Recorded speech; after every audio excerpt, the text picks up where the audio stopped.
खबर आती हुई रिलायंस रिटेल में एक और इन्वेस्टमेंट हुआ है पीआईएफ की तरफ से 9,555 करोड़ का निवेश है, यानी लगभग 2.04% के आसपास का यहां पर निवेश किया है। लेकिन चलिए तमाम डिटेल्स लेंगे हमारे सहयोगी यतिन मोहता से। यतिन, रिलायंस रिटेल में निवेश को लेकर एक और नाम जुड़ गया। बिल्कुल, एक और नाम जुड़ गया और ये एक नाम ऐसा है पीआईएफ जो कि मिडिल ईस्ट का बहुत बड़ा सॉवरेन वेल्थ फंड है, यानी एक सरकारी फंड है जो पब्लिक मनी मैनेज करता है। और ये इम्पोर्टेंट इसीलिए है क्योंकि ये अपने साथ बहुत ही ज़्यादा अनुभव और ज़्यादा जो है रीच ले आते हैं रिलायंस रिटेल जैसे कारोबार के लिए। अगर आपको याद है, पीआईएफ ने लगभग 2.3% हिस्सेदारी जियो प्लेटफॉर्म्स में ली थी और अब आज का जो अनाउंसमेंट है मैं रिलीज से पढ़ पा रहा हूँ, लगभग 9,500 करोड़ रुपए का जंगी इन्वेस्टमेंट 2.04 हिस्सेदारी के लिए पीआईएफ निवेश करने वाला है। लगभग 1.3 बिलियन डॉलर्स का ये ट्रांजैक्शन है जिसके अंदर रिलायंस रिटेल वेंचर्स की जो वैल्यूएशन है लगभग 4.6 लाख करोड़ आकी जा रही है। तो बहुत ही अच्छे वैल्यूएशन पे ये ट्रांजैक्शन को रूपरेखा दी गई है और एक बहुत बड़े समय के बाद हम एक बड़ी अनलॉकिंग वापस से देख रहे हैं रिलायंस रिटेल वेंचर्स के साथ। अगर आपको याद है तो काफ़ी सारे दिग्गज प्राइवेट इक्विटी इन्वेस्टर्स, यूएस के इन्वेस्टर्स और मिडिल ईस्ट के इन्वेस्टर्स ने पहले निवेश किया था और पीआईएफ का जो है मैनेजमेंट का फेथ जो है वो रीट्रेट कर। वीडियो में आगे बढ़ने से पहले डिस्क्रिप्शन बॉक्स में जो लिंक दिया गया है वहाँ पे क्लिक करके इंडिया के नंबर 1 ब्रोकरेज हाउस जीरोडा के साथ जुड़िए, जहाँ पे आपका ब्रोकरेज 0 लगेगा और अगर लगेगा तो वो भी सिर्फ 20 रुपये इंट्राडे ट्रेडिंग के लिए। क्योंकि इन्होंने ना कि रिलायंस रिटेल में इन्वेस्ट किया लेकिन इससे पहले जियो प्लेटफॉर्म्स में भी इन्होंने निवेश किया, तो ये काफ़ी स्ट्रेटेजिक इन्वेस्टमेंट माना जाता है एनालिस्ट कम्युनिटी में।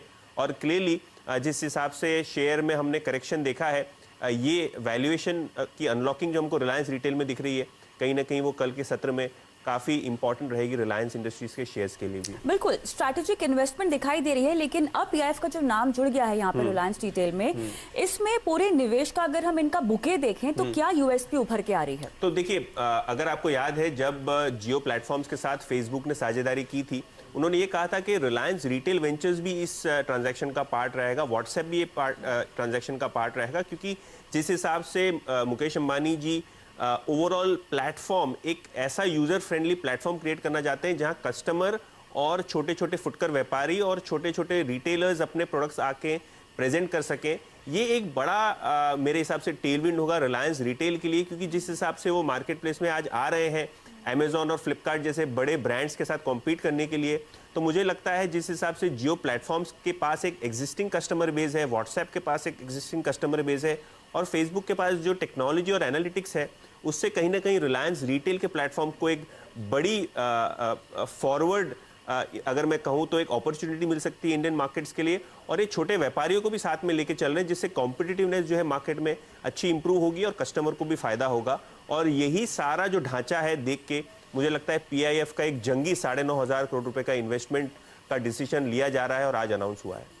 बिल्कुल यतिन, यहाँ पर एक और बात मुझे आपसे समझनी है, क्योंकि अब तक 47,265 करोड़ का निवेश हो चुका है। जिन जिन प्रपोर्शन में ये इन्वेस्टमेंट हो रहा है, इसको एज अ मार्केट एक्सपर्ट आप कैसे देखते हैं? तो देखिए, रिलायंस रिटेल वेंचर्स की अगर आप वैल्यूएशन की बात करें तो लगभग 2.5 लाख करोड़ रुपए का पहले मार्केट का एंटिसिपेशन था कि उस तरीके से वहां देखा जाए।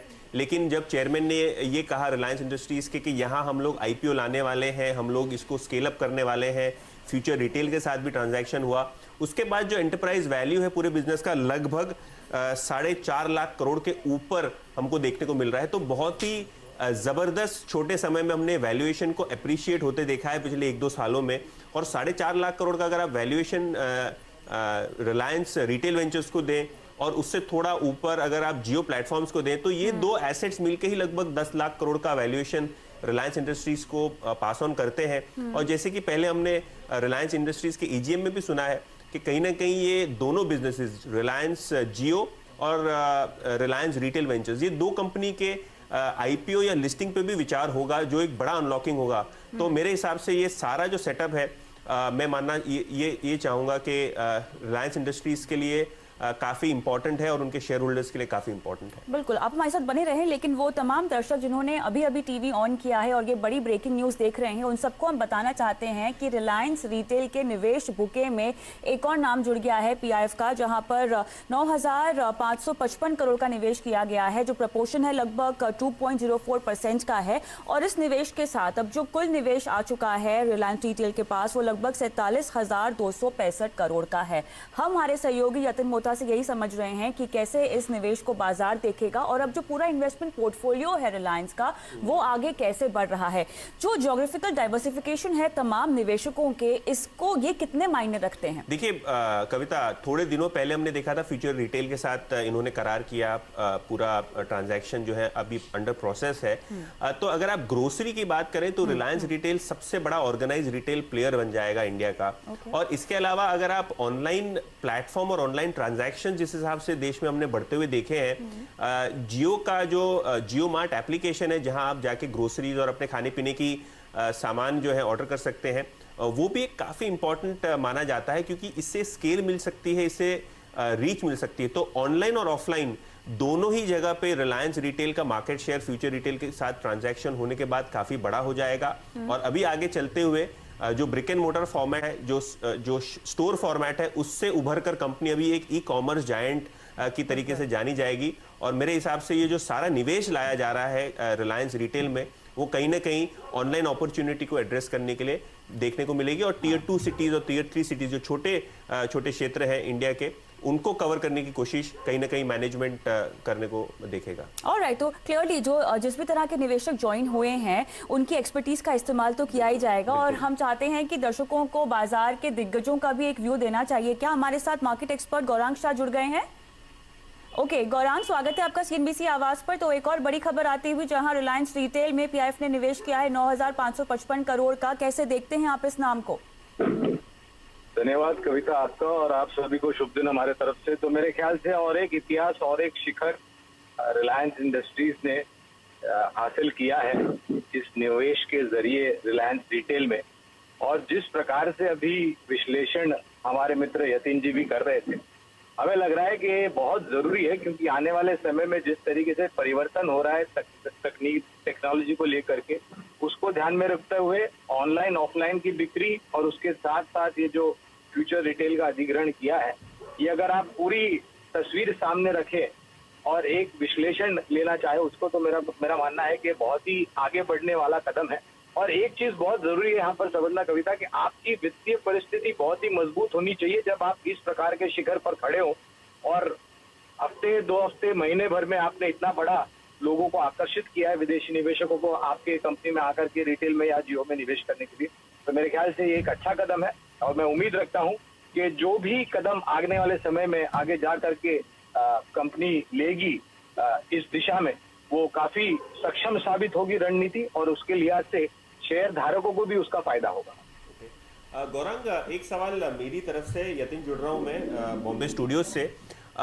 हमने ये देखा है कि ओवरऑल बेसिस पे ये जब ट्रांजैक्शन होने लगे थे, रिलायंस ने एक पीक किया था और वो पीक से लगभग 10 से 15% स्टॉक ने करेक्शन दिया है क्वार्टरली रिजल्ट्स के बाद। आपका क्या रीडिंग है वैल्यूएशन सपोर्ट से, क्योंकि लगभग 4.6 लाख करोड़ की एंटरप्राइज वैल्यू पे ये ट्रांजैक्शन हुआ है रिलायंस रिटेल वेंचर्स में। तो अगर आप रिलायंस का स्टॉक ओवरऑल बेसिस पे देखें, तो यहाँ से आपको क्या लगता है, जो मीडियम टू लॉन्ग टर्म वाले जो निवेशक हैं, उनके लिए ये जो ट्रांजैक्शन है उसको किस लिहाज से देखना चाहिए? और आगे चलते हुए आपका पर्सनल ओपिनियन क्या है रिलायंस रिटेल के और रिलायंस जियो के बिजनेस प्रोस्पेक्ट्स के बारे में? यतिन भाई, पहले तो खरीदारी की कवायद है रिलायंस इंडस्ट्रीज पर। लंबी अवधि के लिए हमारे लक्ष्य 2600 और 2800 है। ये मैं लक्ष्य आपके सामने 3 आधार पर रख रहा हूँ। एक तो है रिटेल का कारोबार आगे बढ़ना और इतना बड़े निवेशकों को अंतर्राष्ट्रीय स्तर पर अपने तरफ आकर्षित करना। दूसरा है जियो का कारोबार, और सबसे बड़ी सेल्यूलर सर्विस प्रोवाइडर कंपनी के रूप में उभरी है जियो। और तीसरा है, जो कि चेयरमैन साहब श्रीमान मुकेश अंबानी जी ने बताया था एजीएम के दौरान, वो है क्रूड टू केमिकल्स का कारोबार। अब ये सभी चीजों को ध्यान में रखता हूँ, तो मेरे ख्याल से रिजल्ट के बाद जो भी रिएक्शन था, वो बहुत ही मेरे ख्याल से छोटी अवधि का रिएक्शन है। रिजल्ट शायद कुछ लोगों को समझ में नहीं आएगा। और उसके पश्चात हमने देखा भी है यतिन भाई कि रिलायंस का शेयर जिस निचले स्तर पर था वहां से उभरा भी है, खरीदारी हुई है। तो मेरे ख्याल से अगर आप लंबी अवधि के निवेशक है, आपको चिंता करने की बिल्कुल जरूरत नहीं है। निश्चिंत रहे, निवेश बना करके रखें अगर निवेश है तो, अगर नहीं है तो मौका ढूंढे निवेश करें।